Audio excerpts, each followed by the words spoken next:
আসসালামু আলাইকুম। আজকে আমরা ক্যালকুলাস 2 চ্যাপ্টার 1 এর উদাহরণ 5 নম্বর অঙ্কটি সমাধান করব। এফ অফ টি ফাংশনের I sine pi T plus J vector T square divided T plus 1 কে 2 প্লাস টি ফাংশনের ডোমেন নির্ণয় করো এবং এফ অফ ফাংশন 0 বিন্দুতে 0 নির্ণয় করো এবং টি এর মান দেওয়া আছে -3 বিন্দুতে কি ফাংশনের বিদ্যমান তো প্রমাণ করতে হবে।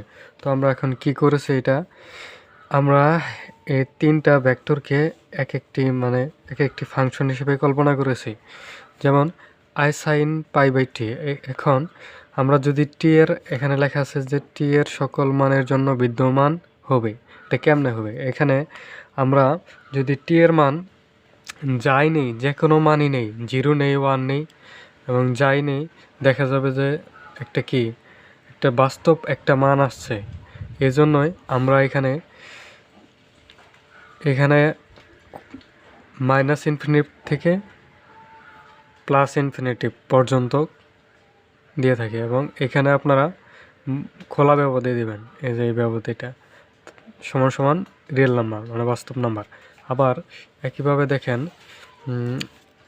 জি এর যে জিটি ফাংশনের টি স্কোয়ার ডিভাইডেড টি প্লাস 1, এখানে লেখা আছে যে টি সমান সমান -1 ব্যতীত টি এর সকল মানের জন্য এফ অফ জিটি বিদ্যমান। তো এটা কেমনে হয়েছে আমি আপনাদেরকে বুঝিয়ে বলি। তো এখন দেখেন আমরা এই উদাহরণটি নিব। তো জিটি t square by t plus 1। এখন আমরা যদি টি এর মান 1 নেই, দেখেন 1 নিলে কি হয়, 1 নিলাম, টি এর মান 1 প্লাস 1, তো এটা কি আসে, 1 আসে, 1 প্লাস 1 প্লাস 2। তো এটা কি আমাদের বাস্তব সংখ্যার মধ্যে পড়ে, তো এটা কি সংজ্ঞায়িত, এটা হবে। এখন দেখেন আমরা যদি টি এর মান -1 নেই, তো দেখেন কি হয়, -1 প্লাস 1, তো এখানে 1 আসে, আর -1 প্লাস 1 এটা কাটাকাটি হয়ে এখানে 0 হয়ে যায়। তো যখনই 0 হয়ে যাবে তখন এটা কি সংজ্ঞায়িত না, বুঝতে পারলেন? তো এখানে লেখা আছে যে -1 ব্যতীত টি এর সকল মানের জন্য জিটি বিদ্যমান। ডিজি এখানে আপনারা খোলা ব্যবধি -ইনফিনিটি থেকে +ইনফিনিটি আর -1টা এখান থেকে বাদ দিয়ে দেবেন। তো রিয়েল নাম্বার -1টা সেকেন্ড ব্র্যাকেট দিয়ে বাদ দিয়ে দেবেন। আবার দেখানো হয়েছে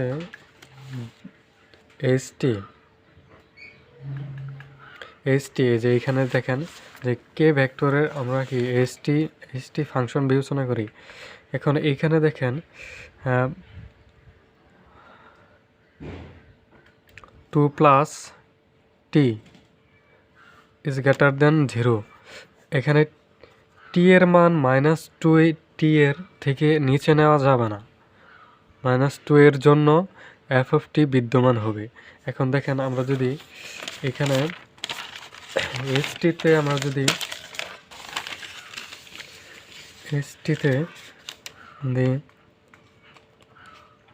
√2 প্লাস 1 প্লাস টি, এখানে যদি √2 নিলাম প্লাস, এখানে যদি আমরা 1 নেই, 1 না হলে তো দেখেন মানে √3 আসে, এটা কি সংজ্ঞায়িত? এখন যদি আমরা একইভাবে √2 প্লাস 2 নেই, তো এটাও কি সংজ্ঞায়িত হয়, তাই না? যখন আমরা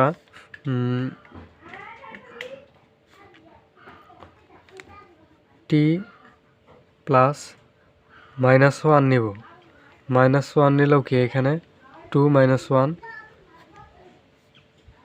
তারপরেও এটা কি সংজ্ঞায়িত হয় -1 হয়। যখনই আমরা -2 নেব তখন কি এটা আর সংজ্ঞায়িত হবে না, -2 টু -1। তো আমরা জানি -1 -√2 -√1 -√2 এটা কি সংজ্ঞায়িত নয়, তো আমরা এই জন্যই সরি, তো আপনারা এটা লিখে দিবেন t is greater than -2 এর জন্য f of t বিদ্যমান। তো এখানে আপনারা বদ্ধ ব্যবধি দিবেন ds সমান বদ্ধ ব্যবধি প্লাস ইনফিনিটিভ। তো আশা করি বুঝতে পারছেন। তো আমরা এখন সুতরাং পদ্ম ডোমেন, এখন আপনারা কি করবেন, তিনটের যে ডোমেন ছিল আমাদের ডোমেন নির্ণয় করছি, তো এই ডোমেনগুলা একসাথে যোগ করবেন, কমন নেবেন। তো এখন দেখেন আমরা ডিএস থেকে ইনফিনিটিভ, আচ্ছা আমি আপনাদেরকে বোঝাচ্ছি। তো আমাদের মাইনাসে ইনফিনিটিভ পর্যন্ত কিন্তু -2টাই, মানে -3 -4 -4 -2 -1 0 1 2 3। তো আমরা দেখেন যে এখানে কিন্তু কমন নেওয়ার ব্যাপারটা -2 পর্যন্তই সীমাবদ্ধ থাকবে, আর এদিকে প্লাস ইনফিনিটিভ পর্যন্ত সীমাবদ্ধ থাকবে। তো আমরা এই জন্য -2